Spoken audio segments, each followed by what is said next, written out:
So our presentation is on anemia.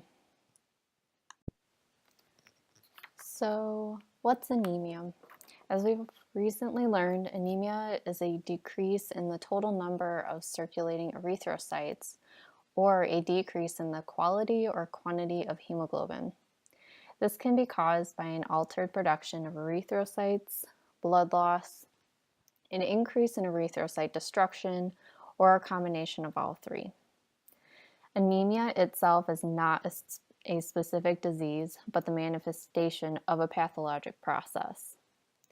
Anemia can be the result of primary hematologic issues or secondarily from other diseases or disorders in the body. As nurses, we need to cue in on certain aspects of the disease process. We look into a possible family history of hemophilia, leukemia, or sickle cell disease, and a personal history of anemia, bleeding disorders, clotting issues, transplants, cirrhosis, spleen disorders, Crohn's disease, and the use of anticoagulation treatment for MIs or AFib. Certain surgeries should be a part of the assessment process, including but not limited to splenectomy, prosthetic heart valve replacement, gastrectomy, and ileoresection.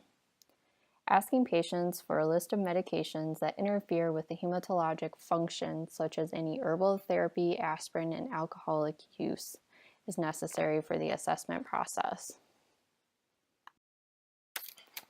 Okay, so erythropoiesis-stimulating agents can be used for patients who do not make enough red blood cells because of anemia associated with chronic renal failure, or patients that have had chemotherapy treatment, or those who are under treatment for AIDS. Two medications of erythropoiesis-stimulating agents include darbepoetin alpha and epoetin alpha. Epoetin alpha acts like our natural glycoprotein erythropoietin to stimulate red blood cell production in the bone marrow. Darbepoetin alpha is an erythropoietin-like substance. This drug was also used by athletes to increase red blood cell counts to increase endurance and strength.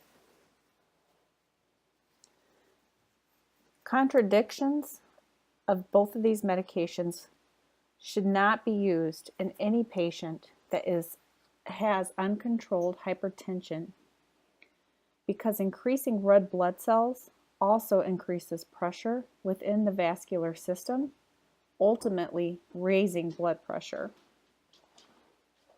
Adverse effects of both of these medications would include headache, fatigue, dizziness, hypertension, edema, chest pain, nausea and vomiting, and diarrhea. As nurses, we need to know that epoetin alpha is given 3 times per week, either by IV or simply.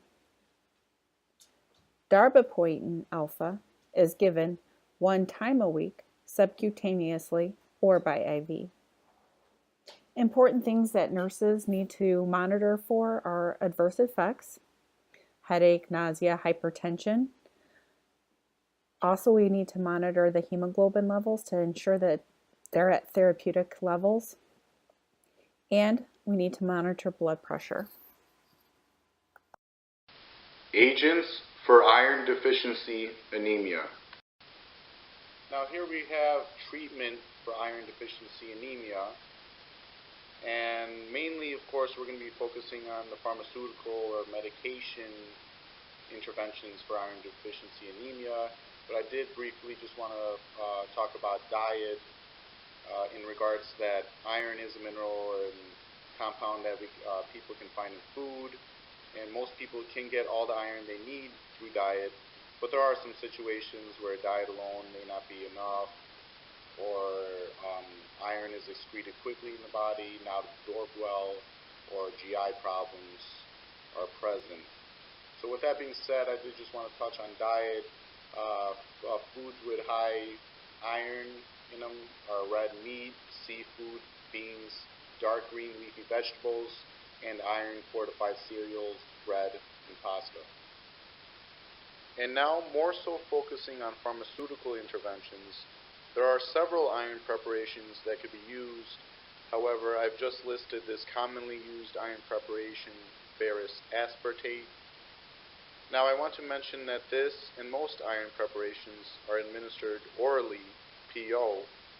However, I did include iron dextran here at the bottom because it is an iron preparation given IM, or intramuscular injection, mostly for individuals who cannot tolerate oral supplements or have severe GI absorption problems. Therapeutic actions and indications. Iron preparations, such as ferrous aspartate, elevate the serum iron concentrations. These medications are either converted directly into hemoglobin or stored in the body and later converted into a usable form of iron for red blood cell production. These iron preparations are often used for individuals to regain a positive iron balance. Individuals need to supplement these iron preparations with an adequate intake of iron. They are used for the treatment of iron deficiency anemia. There are several contraindications for individuals taking iron preparations, such as allergy to these preparations, as it can cause hypersensitivity, excessive iron or hemolytic anemia, as it may cause serum iron levels to increase and cause toxicity, normal iron balance, as these preparations will not be absorbed and just pass through the body, and finally, individuals with peptic ulcer, colitis, or regional enteritis, as it could be directly irritating to the tissues and cause exacerbation of the disease. Now we're going to move on to adverse effects of iron preparations for iron deficiency anemia. We're going to first start off by talking about oral preparations, such as what we talked about earlier, ferrous aspartate. And since these are taken orally, we're going to more see GI irritation, such as GI upset, nausea and vomiting, diarrhea, dark stools, and constipation. And now moving on to parenteral preparations, such as one mentioned earlier, iron dextran, which is an IM injection of iron preparation. And more so here, we're going to see severe anaphylactic reactions, local irritation, staining of tissues, and phlebitis. And I did just want to mention that high serum levels of iron accumulation in the body can be toxic to the CNS and can lead to coma and even death.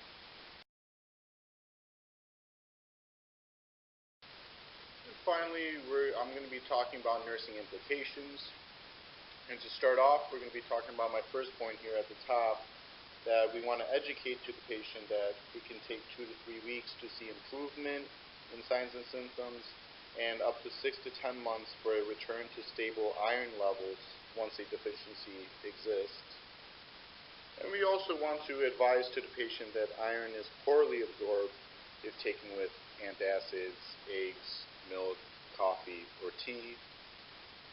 Furthermore, we want to keep up with our assessments, initially carefully monitoring for any allergies, contraindications, for any of the iron preparations that the individual might be taking, and furthermore assessing the skin and mucous membranes, neurological assessment on patient, cardiovascular assessment, GI assessment, because ultimately in most patients they're going to be taking the oral form. And we want to monitor lab results as well in regards to CBC, hematocrit, hemoglobin levels, and serum iron levels to prevent iron accumulation in the blood and to prevent iron toxicity. And my last 2 points at the bottom is ultimately for patient education and patient awareness. We want want to caution the patient for the change in stool color, of which the stool might turn dark or green. And lastly, we want to educate the patient to increase fluid and fiber while taking these oral preparations to prevent constipation. Agents for sickle cell and megaloblastic anemias. The treatment for sickle cell anemia includes antibiotics to prevent infection, pain relief methods using both pharmacological and non-pharmacological methods, and more specifically, hydroxyurea to reduce the likelihood of having a sickle cell crisis. The action of hydroxyurea is to cause direct damage to DNA, decreasing the amount of abnormal hemoglobin S.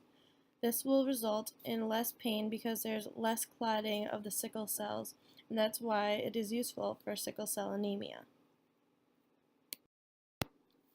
Do not take this drug if you're allergic to any of the components listed in the ingredients. It is contraindicated to take this medication if a person is severely anemic or has leukopenia, because it can result in further bone marrow suppression. Monitor liver and kidney function tests if the patient has impaired liver and renal function. Only use this medication when pregnant if the benefits outweigh the risks. Here are some of the adverse effects of hydroxyurea: headache, dizziness, rash, nausea and vomiting, stomatitis, which is inflammation of the mucous membranes located in the mouth, bone marrow depression, and cancer because it's a cytotoxic drug, and therefore cancer can be a result of drugs that cause cell death. Some of the nursing implications that we should teach the patient is to drink a lot of water while on this medication. We should closely monitor AST, ALT, BUN, GFR, and creatinine levels. A complete blood count is needed weekly to see if there is any significant change in hemoglobin, white blood cells, and platelets. Notify the healthcare provider if white blood cells drop below 2,500 or if platelets drop below 100,000. Now on to megaloblastic anemias. The treatment for this anemia consists of folic acid for folate deficiencies because of a lack of absorption in the small intestine. And there is also vitamin B12 that is needed to be given with intrinsic factor in order for adequate B12 absorption. The main action of both folic acid and vitamin B12 is to help with cell growth and division, along with producing a strong stroma in red blood cells. Both can be given if there is a lack of dietary intake of vitamin B12 and folic acid. This may be beneficial for vegans and vegetarians. Vitamin B12 is essential for maintaining the myelin sheath in nerve tissues to enhance electrical impulse transmission. Folic acid can be used to lessen the toxicity of methotrexate, which is a chemotherapy that can be used to treat cancer. Since these drugs are used to replace chemicals that are already needed in the body, there are very few adverse effects. However, hydroxycobalamin, which is a vitamin B12 supplement, can result in itching, mild diarrhea, allergic reaction, heart failure, pulmonary edema, hypokalemia, and pain at the injection site. As a nurse, it's important to double-check the cause of megaloblastic anemia in order to provide the correct drug regimen. It may be beneficial to give both types of medications just in case of pernicious anemia. Inform the patient they should talk to a dietitian to find ways to incorporate folic acid and vitamin B12 in the diet. The effectiveness of this drug can be evaluated by monitoring hematocrit levels.